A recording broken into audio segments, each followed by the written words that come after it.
The polluting effect of the Black Grail is the gift of Beelzebub, Lord of the Flies.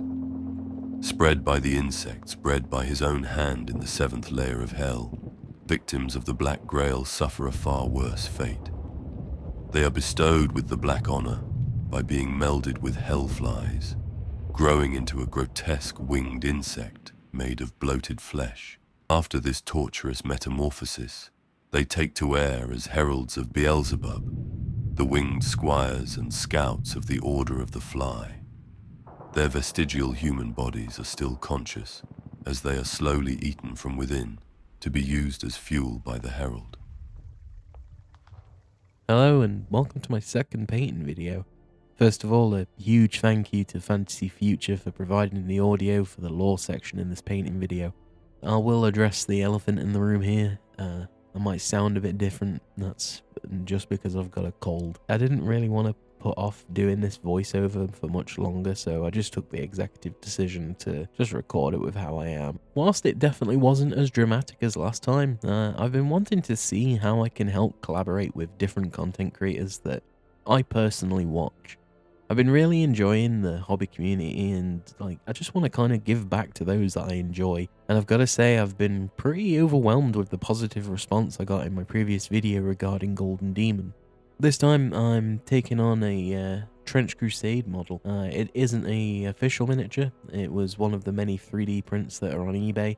You know, the overall quality of it, in my amateur opinion, it seems quite nice. I'm sure there are better printers out there, but I'm happy with the quality for how it is. It wasn't super expensive either. I have previously doubted how good 3D prints could be. I've never really been exposed to them in person. But these have really impressed me, especially that, you know, the design is actually quite obviously different from the official art as well. And this version of the Herald is a lot less real world fly and more like, you know, those wing dudes in Star Wars.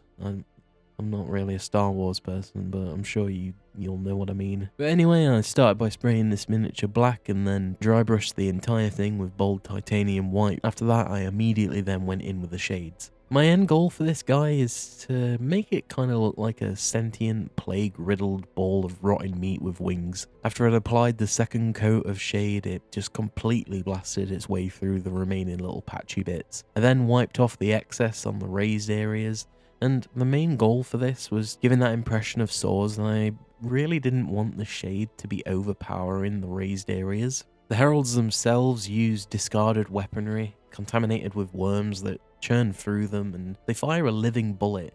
Each diseased bullet also has its own sentience, and it will essentially aimbot its way to a chink in somebody's armor, burrowing into the nervous system and liquefying the internal organs from within.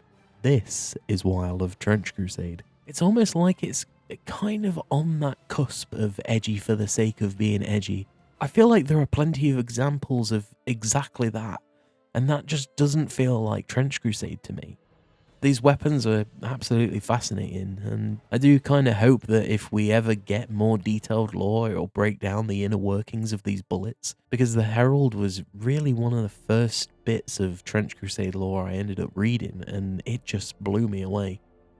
The wings I wanted to have kind of a darker base to them. I used a purple and a green from Green Stuff World's Color Shift metal range. I wanted that little bit of shine from the wings and a little highlight on the raised parts as well. I could have tried doing iridescent wings, but I kind of think that'll be like one of the next experiments I end up doing, or at least when I have insect wings to paint again, which I'm pretty sure there's something in my pile of shame that has it.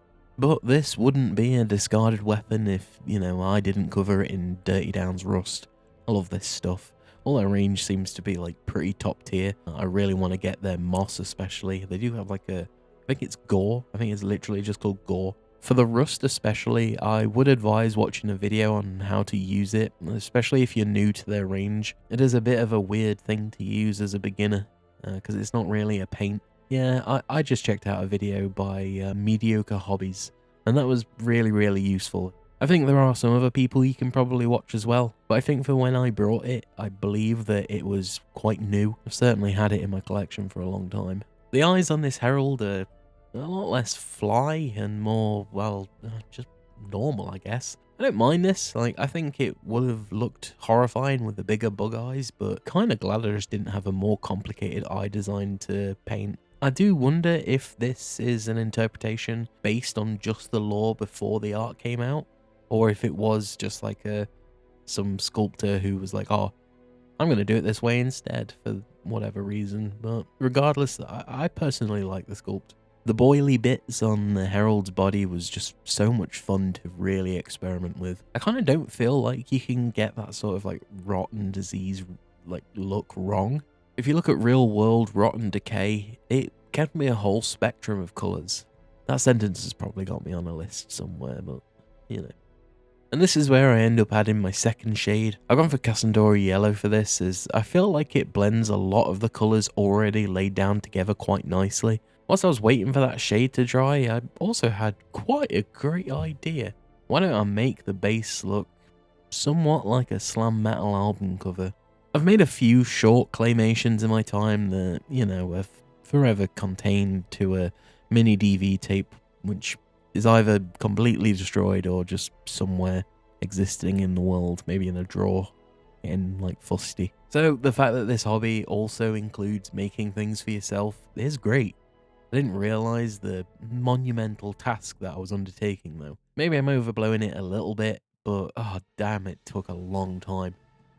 I'd mixed the 50-50 between green stuff and milliput, as I've been told countless times is the best way. Rolling it out with this cork was a real big waste of time, so I pulled out the classic. Do you ever have that time in school where you'd be dead bored and you'd get some like blue tack and you just roll it in your hands to make a little snake and you'd give it a little mouth and some eyes? I'm sure somebody probably did. Me. I did. So I took that incredible skill that I made whilst absolutely bored shitless in school and made some little maggots. And I will say, like, I won't be that mad if you question why there's hot dogs on my base. Because they look so bad in the end. Well, not bad, but yeah, I was looking at them and it was just like, these do look a bit like raw hot dogs. And after I'd cut all the pieces, I ended up using this rock to roll out the... Oh, fuck. That wasn't even intentional. Oh, God.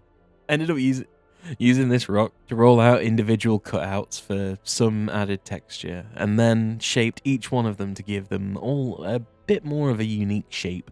After the maggots had been sufficiently sculpted, I added purples and greens to the wings, and I noticed that there was a lot of sections in which I don't just go in one direction. I think I need to really look at my brush control as a whole. It is something that I've kind of neglected in my learning so far. But of course, what kind of game that's set around trenches would this be if I didn't give it a mud base? The trenches certainly haven't been crusaded if they're dry after all.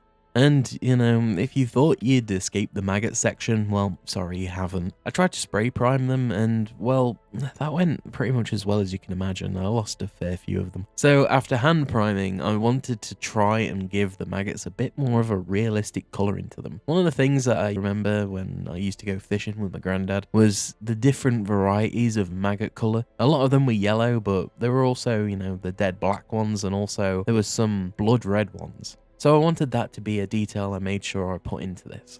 I did mess it up a little bit, I just kept not being sure, but just like the rot, I feel like painting these excessively gory bases opens up a lot more room for any mistakes that you might make, and it can just overall be a lot more forgiving. I also thought that it'd be a good idea to take the sludge left behind from all the maggot blending to cover the mud and the mouth of the Herald, as if it's just been dripping all this liquid from its body and mouth.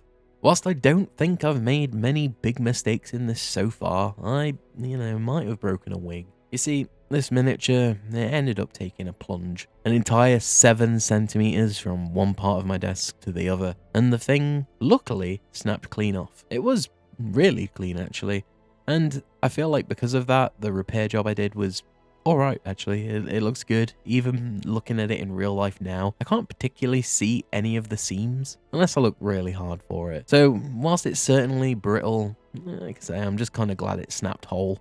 The final colour I wanted to dry brush onto the body of the Herald was an orange, just kind of for that extra layer of depth. I was really happy with how it turned out, but just before I talk about that, as I usually do, you know, got pretty distracted after the dry brushing, and I found this stretchy glue. I don't know what the stretchy glue's official name is. I tried Googling it, but I don't think the products that came up were accurate. But anyway, I thought it'd be great to experiment with. I tried adding drops of paint into the biggest piece that was then rolled together to try and spread the colour. Overall, you know, it wasn't great. It kind of didn't seem to take much form until a little bit later on, and then it gave off this sort of raw chicken vibe, which, after coating the ever-loving shit out of it with blood for the blood god, I ended up with this.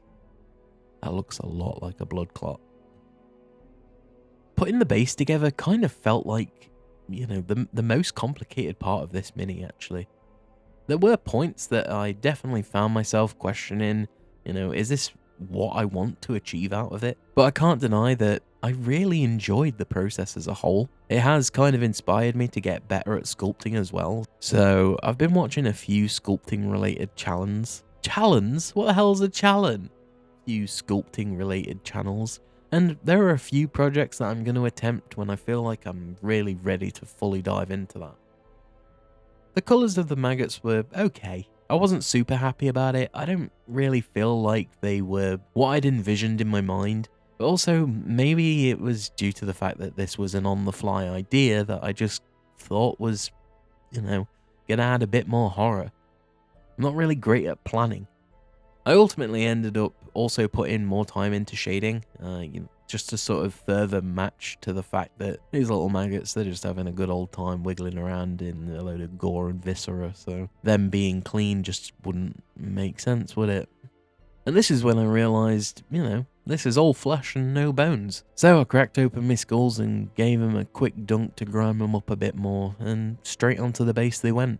Because of all the blood for the blood god drying on my tweezers, it was an absolute nightmare to actually place them in the correct place. So for once, my skinless Richmond sausage fingers came in handy for me to rather unceremoniously scatter them around the base. In the process of doing this, however, I managed to get super glue on one of my brushes, and I noticed it started to give this kind of like frosting effect to everything. So naturally, I spread super glue around all of the viscera in a way to sort of heighten the texture of the chunks and bits of dead things. Probably people. Mostly people.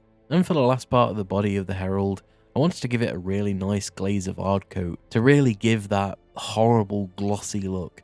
I personally don't feel like Heralds would be, well, dry.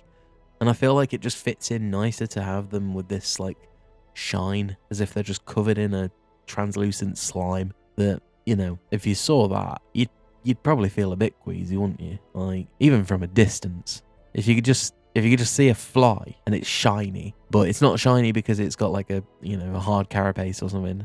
And finally, I used a name of paint that I cannot pronounce, oxide, was placed over the rusty gun.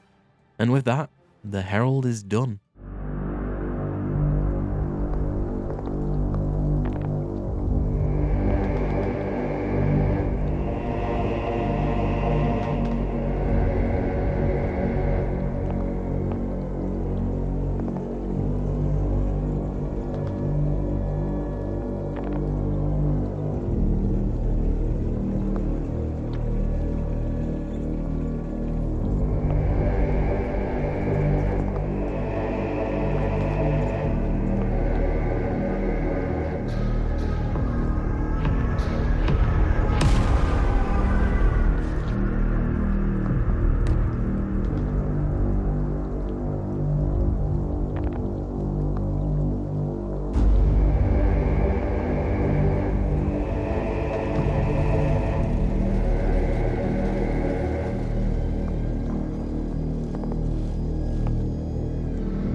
This has definitely given me some like insights into new areas that I really need to look towards gaining more knowledge around, especially my brush control and absolutely how I sculpt. I was also quite surprised by my first few dry brush layers. It was such a quick and effective way of laying down those first bits of color. Like, I already enjoy dry brushing, so I think this might have actually made it even better in my eyes. I did watch like a couple of people do this sort of technique, and I did watch a couple of videos on people painting heralds, and this was just one of the many ways that somebody ended up starting theirs. I will find the video and pop it up on screen.